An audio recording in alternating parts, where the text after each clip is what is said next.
All right, so we have the race for the 49th District Ohio House seat, currently held by Republican Jim Thomas, and his opponent in this election is with me today. Her name is Krista Allison, and we welcome you. Thank you for coming by today. Thank you, Pam, for having me. And so I have known you for a very long time in a lot of different capacities, obviously, but for folks maybe who don't know you, tell us a little bit about yourself. Wow. Well, how long do we have, right? How long do we have, Pam, for that? Yeah, because I'm coming to you today in this capacity. But for folks that don't know me, here's what they should know. I'm born and raised here in Stark County. I went to Perry High School, and I was the Panther. And I know a lot of people go, what is that? That's the person who's the mascot who actually wore the actual outfit with no air conditioning, by the way.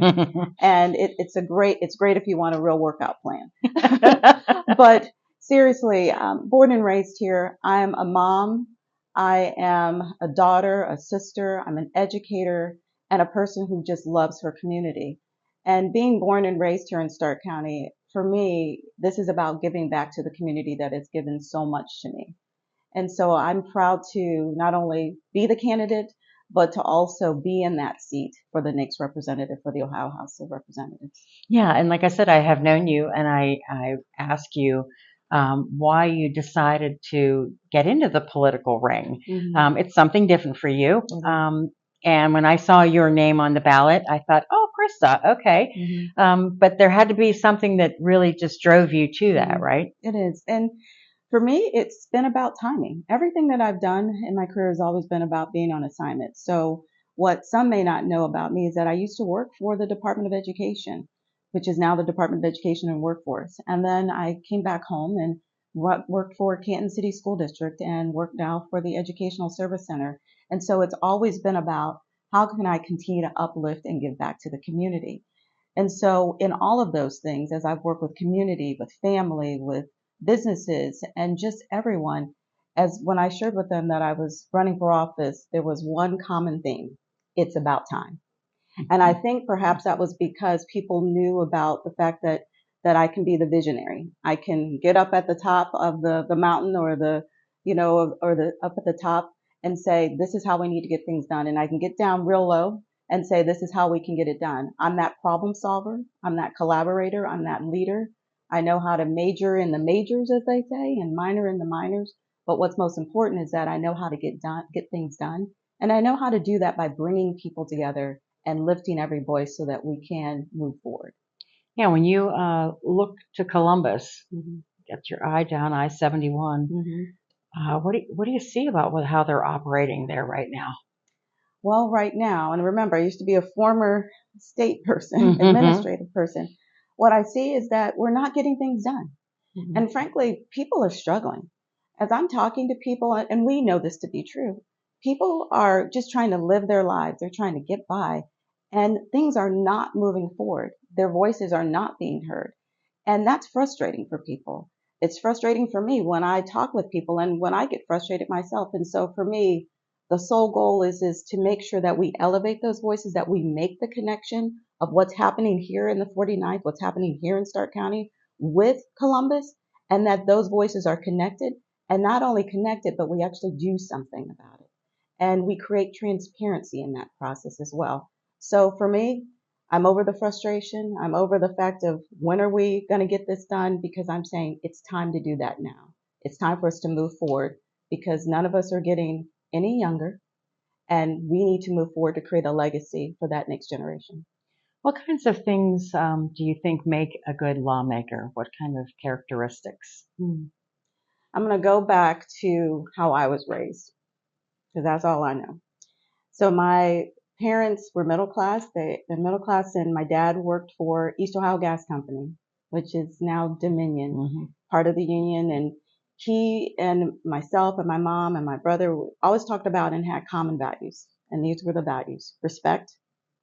Always got to respect people. 2, keep your promises. When you say you're going to do something, you keep those promises. And if you can't, you communicate why and what's going on. And 3, all you have is your name. So you respect your name. So for a legislator, for me, I carry those values. I also carry with that the notion of integrity. being kind-hearted, being authentic, and being transparent. And so that's how I conduct business now, even now in the community, and that's what I intend to do in Columbus. Is there one priority that if you had to choose the first thing you do when you walk through the State House doors, there would be one thing?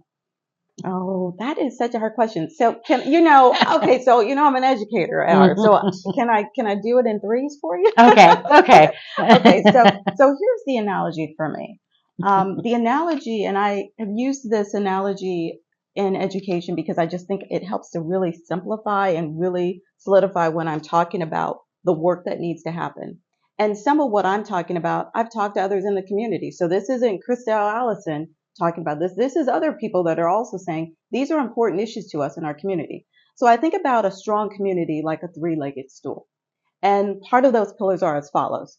You need strong education, our public schools. So that's a strong piece there. And we need to make sure that we support our public schools, that we support our educators and our students and families. The second rung on that is dealing with our workforce and making sure that we support our unions and that we continue to build the workforce here within our community. Because years ago, there was a report that said Stark County is getting older, right? Mhm. Poor.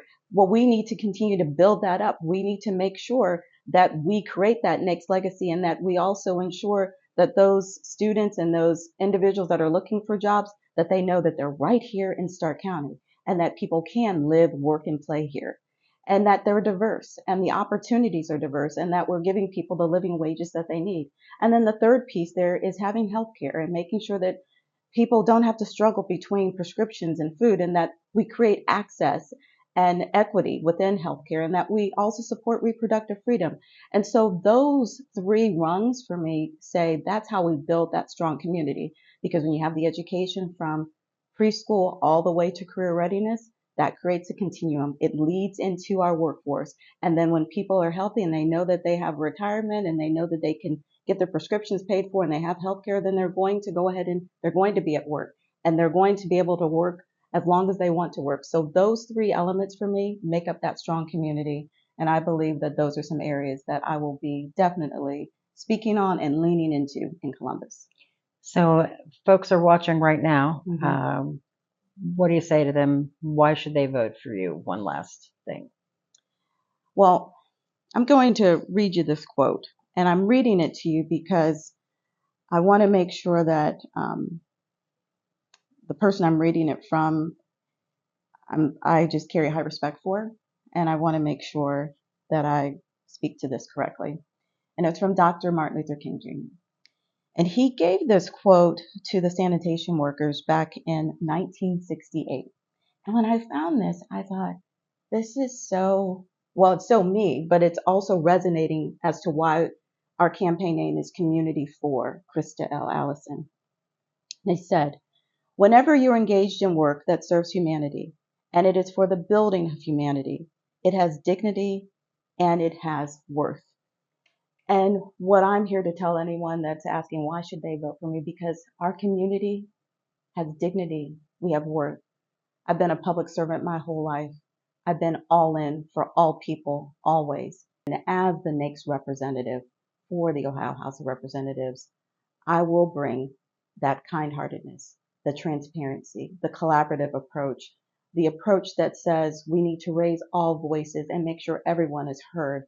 And more importantly, the reason why I'm doing it is because we're important as a community. We have dignity. We are worth it. I know it. We all know it. And so that's what I'm fighting for when I go to Columbus. So what I can promise you and what I can pledge to you is that when I'm in Columbus, this is about all people, always. And that's what I will take with me. Very good. Thank you. And I wish you the best of luck. Thank you so much for the opportunity. Thank you.